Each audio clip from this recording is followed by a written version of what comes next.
से पहले नजर डालते हैं अब तक की बुलेटिन।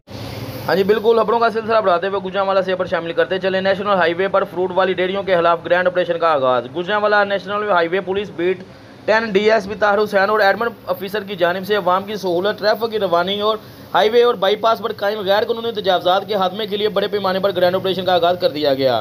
तर्जमान के मुताबिक ये ऑपरेशन अवामी शिकायत और ट्रैफिक की रुकावटों के तदारक के लिए किया जा रहा है, जिसमें अव्वल मरहले में वान चौक, सब्जी मंडी और आलम चौक और वापडा टाउन के मुकामात पर लगने वाली फ्रूट रेहड़ियों के खिलाफ कार्रवाई की जाएगी।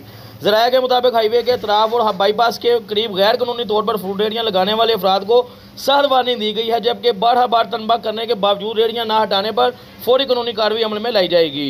मोटरवे पुलिस के आला हुकाम का कहना है कि हाईवे और बाईपास को हर किस्म की रुकावट से पाक रखना तरजीह है, ताकि हादसात की रोकथाम और शहरियों को महफूज सफ़र की सहूलत मुयसर हो सके। इस सिलसिले में ऑपरेशन जारी रहेगा। मजीद बड़ा मुतल्लिका अदारों से भी मुकम्मल तावन की यकीनदहानी करवाई जाएगी। जी।